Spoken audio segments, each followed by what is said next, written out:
Hello, viewers. Welcome once again to my channel. My name is Imero Boma, and with me today, I have this remarkable lady here sitting by my side, and her name is Chioma. Chioma, please can you introduce yourself? Tell us a little about yourself, some fun facts, and let the viewers know. Thank you so much for having me today. My name is Chioma Emoa. I'm a lawyer and Nigerian by birth. I'm here in Canada.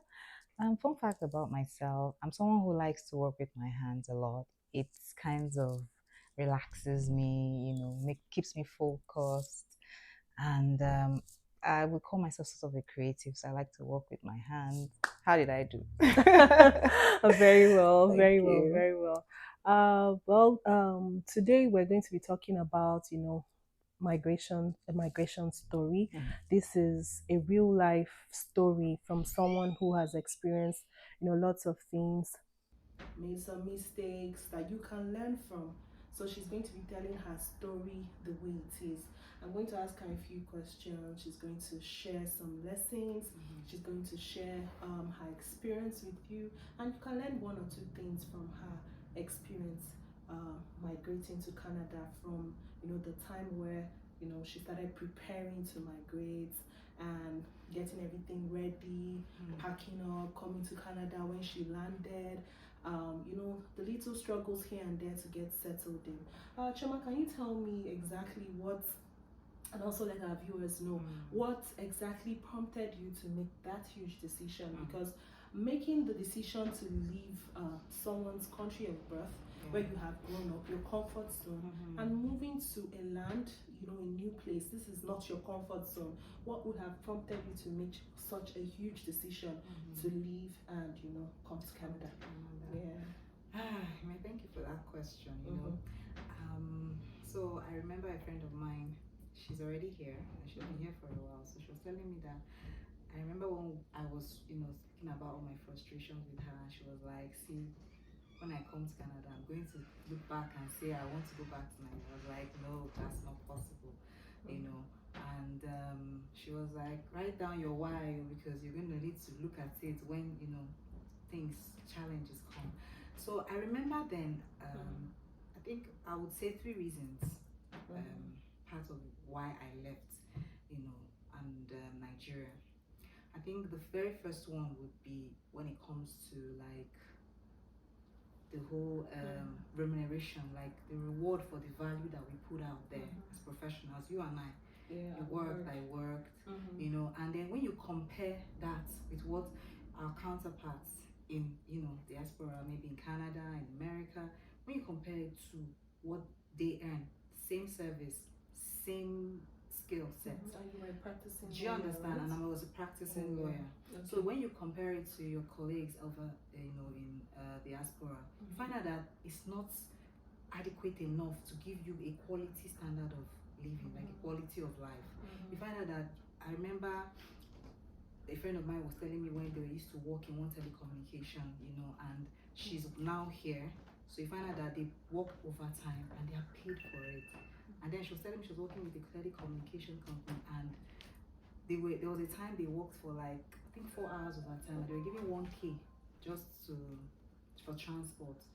So the whole challenge of getting remuneration as a young lady before you're able to get a decent apartment, at home, furnish it to at least the standard that you deserve.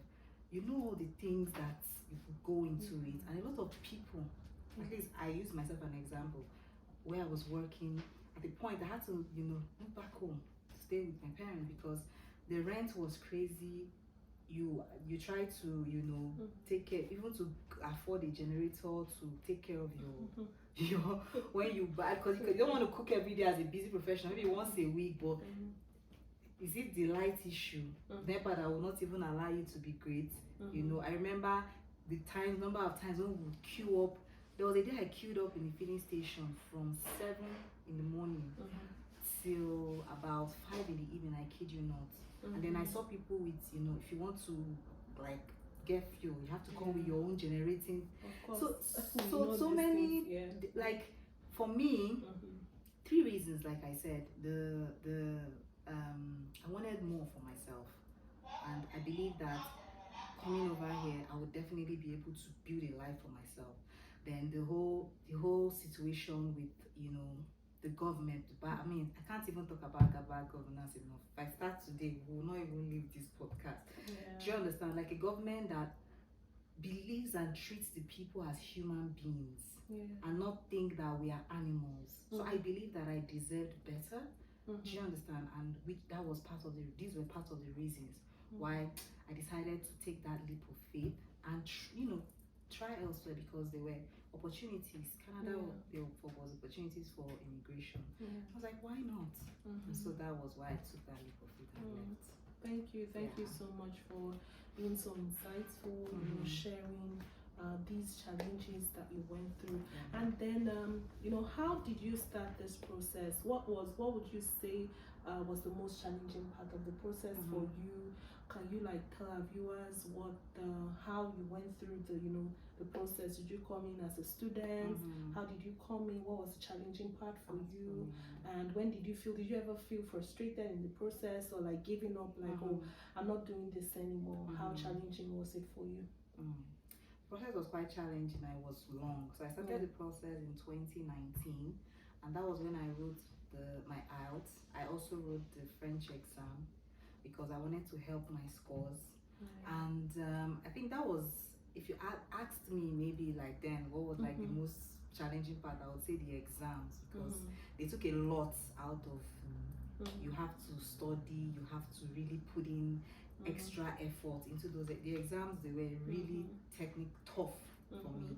And I would say the exams, and then after the exams, you would have they'll create a pool, you go into the pool, you wait for the draws. That's another anxiety. It took some time. So from the time that you got into the pool to the time when you landed Canada, can you give us an idea of the timeline?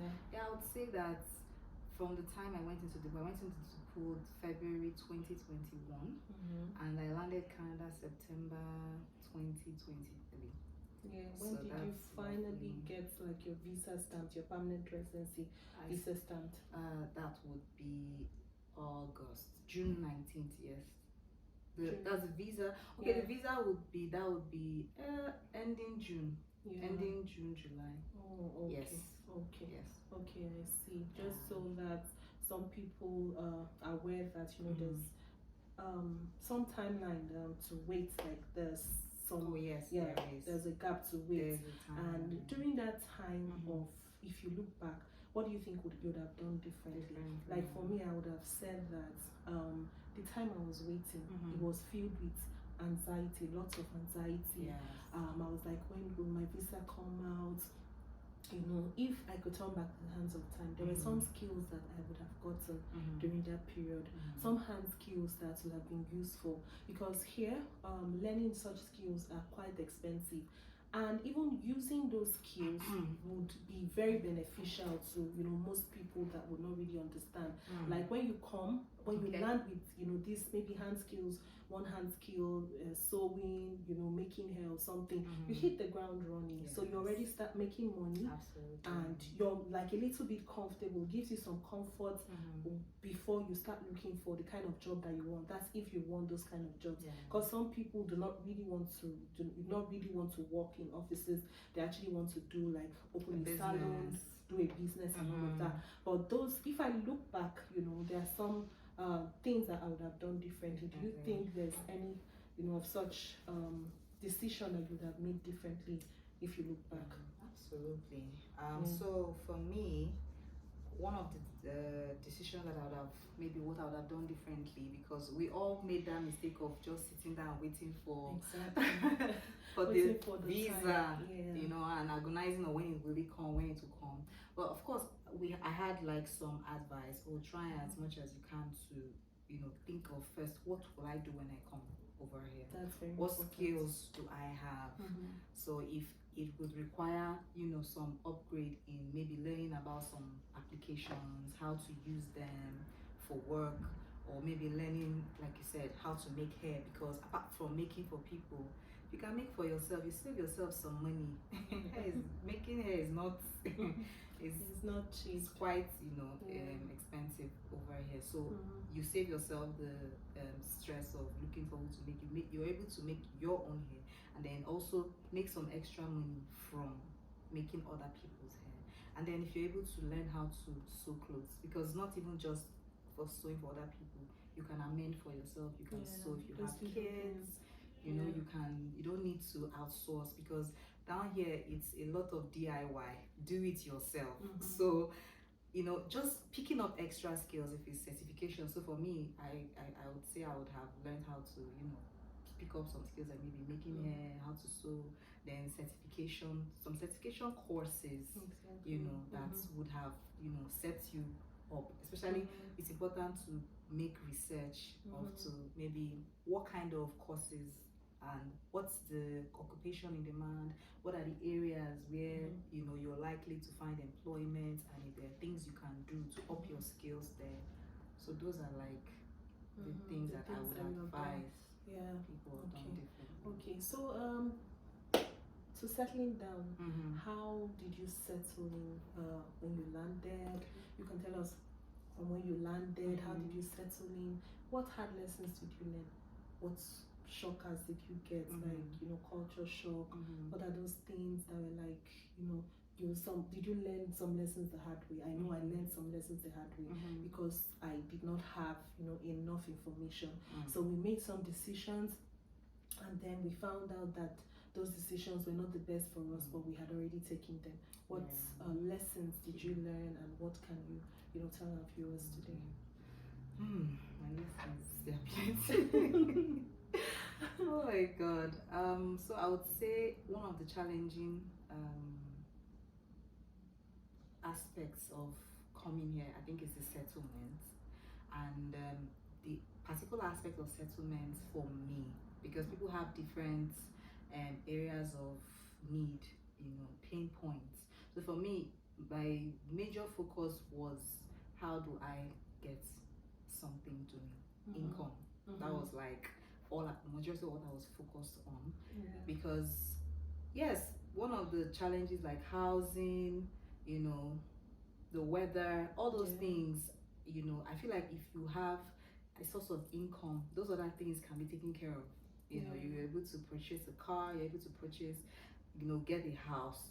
So for me, that was my greatest like area of concentration, and that is like still is one of the greatest, you know, aspects that I focused on. So coming here and then trying to look for employment, because you find out that most times your skill set and maybe the equivalent of what they are looking for here is kind of like different. So you have to see yourself starting from scratch, you know, and then find yourself doing some certain jobs that maybe for the meantime you have to do to be able to, you know, take care of your bills while you are upgrading your skills, which is why initially we had talked about if you can do them from Nigeria, it would, you know, help you hit the ground running. So I think that was like one of the greatest lessons that I learned, you know, because that when you come over, you know, landing a job is a different kettle of fish. So you have to really be prepared. You have to really do a lot of research, you know, network, need to talk to people, and always try to not give up hope. Stay positive that definitely, and also try as much as you can, try to build your confidence to say that, oh, I can do this, I've got this. So I think that would be the part that was the most, yes, the housing aspect, but I feel like house are your money killer. You have the resources, you know, you are able to, of course, maybe the area where you want, like for me, you have to also check the area where you want to stay. If it's, you check your pocket, what you can afford, and then, but I believe that all of that can also be helped if you are able to get a job as soon as you land. So that would really go a long way to, you know, cushion the effect of settlement, finding a house, paying your bills, and, you know, feeding yourself, and all of those things. So that's one lesson. Another culture shock, I would say that another lesson that I learned would be, the transportation system. It was very confusing when I came, and using the Google map, learning how to use it. Right now I had to make, of course, definitely you definitely get lost, where you're trying to learn something. So um, that happened, but now I know how to use it and move around. Yeah, and that culture shock was the weather. For me, it was very cold. I mean, coming from 33 degrees and coming to -5 degrees, it was challenging, but a friend of mine would say that there's no bad weather, only badly dressed people. So if you dress appropriately for the weather, I learned that the hard way.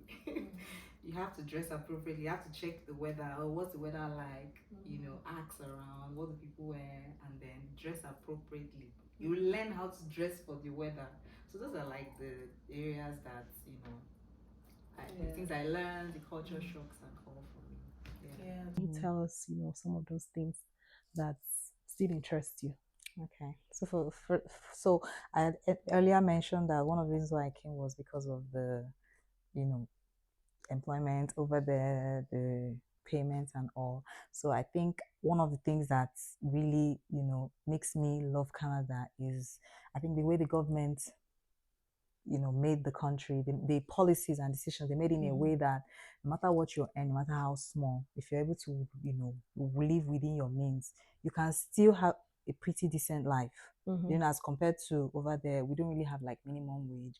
You can just come out from your that one is still like, you can just come wake up in the morning, enter bus, okay, you get to your office in the evening, it rains, they've changed it to 1.5. There's like their checks, government, they have policies, things are stable. Do you understand? The prices of goods, government policies, things are stable, and you're able to plan. I know that, okay, every month this is what I am expecting in my bill, the rent. I'm able to plan, on that. So that is one thing about Canada that I really appreciate. And then secondly, another one is that education is free. So if you have kids, your kids go to school free. You understand? And I mean, we know the inflation and everything that's going on in Nigeria with school fees and all. Education is free up onto a certain level, so it gives you the opportunity to plan towards college and all. Another fun fact, another thing I like about Canada is the healthcare system. So you're able to, if you're ill, at least you know that you can get, services at a particular, you may have to wait for a while, but at least you know that you can have access to good Healthcare. healthcare Mm-hmm. services. Yeah. What else would I say? There's so many. There are a lot of like bridging programs, a lot of organizations that help immigrants. You understand, when you come in here and they are willing to, they are just open up and ask, they would help. So I know a lot of Immigration Services Canada. There is WINS, Women in Need Society. There is SIWA. There is Newcomers Association. There are some I don't even know of. So Yeah. these are the ones that I, That, reached out to, yeah, and they that were were helpful helpful to me. to you. There are so many others of them, especially depending on your own pain points and your needs when you come in. That is, yeah, So, some in of the things. essence, what would you say to encourage people or to share some lessons that you would say, um, how did I go in this my process at this point? Maybe this is a lesson I think that you should. This is a mistake I think that you shouldn't make. One or two things that you can, tell us from your own experience. Yeah. So still, I would say one of the things I would do differently, would be, like I said earlier, getting certifications from Nigeria. To like having like a plan, getting certifications from Nigeria if possible. And what else would I say where my lessons come in here? Um, I would say, still that reaching out to people and getting certifications, get preparing for what you would do Mm-hmm. when you come to Canada. Yeah. You know, I understand people would say you can never be too prepared, Mm-hmm. but um, you know, some degree of preparation Helps. definitely Yeah. would help. Yeah. So for me, I believe that everything lands on the income you're able to Mm-hmm. make when you come here. Yeah. So that's why I'm all about what you would do, finding out even if it's learning how to make hair, like skill sets that would help, so that Mm-hmm. when you come in, you're able to hit the ground running, earn income, because the earlier you're able to earn income, the better it would help with settlement. So Mm-hmm. yes, that would be Yeah. my own Thank you advice. so Yes. much. And lastly, Yeah. what would you advise us to bring when we're coming? Like, Mm-hmm. would you say bring clothes? Would you say Mm-hmm. bring food? Mm-hmm. Which one would you be tilting Tilted towards? As for towards. me, I brought like loads and loads of boxes of Nigerian food. So, what would you be advising? More clothes, more foods? What would you be advising us, of the viewers, Yes, to to bring? bring. Yeah. Yeah, I think it would depend on number one, your family structure. So if you have, depending on what your family feeds when they are in Nigeria, Mm-hmm. you understand. So I came also with a lot of Nigerian food. And depends on how adventurous your family is with Mm-hmm. food. So I'm Mm-hmm. someone who is quite adventurous with food. So I've started, trying out some Mm-hmm. alternatives Mm-hmm. such that even the Nigerian food I came with, some of them I hardly even touch them. But the beauty is that there's constant light. So guy, you Mm-hmm. can even store it for a year. Mm-hmm. Do you understand? So yes, I would say depending on your family and what they eat, Mm-hmm. pack a lot of it. Then Mm-hmm. for clothes, I get my clothes. So even though Canada, we dress according to the weather. So there's like the cold weather, the spring, Mm-hmm. autumn, spring and winter, spring, then summer, autumn. So most of our Nigerian clothes would do well in summer, Mm-hmm. and then some of them you would have to get warmer clothes for the Mm-hmm. winter. So I would say, depending on your lifestyle, you're someone that goes out a lot, and then your work, it will depend on what you want to bring. But I would say bring your clothes, because that's what they advised me, and I came with my clothes. Do you understand? Then Yeah. but most importantly, your documentation, your travel document. Please don't forget your passport. Please don't forget your Mm-hmm. visas, your confirmation of permanent residence. Then depend if you have kids, your birth certificates, Mm-hmm. their um, um, baptism. There are several things, like one Yes. of which, in fact, there are two of them that you Mm-hmm. shouldn't forget if you Yes. have kids.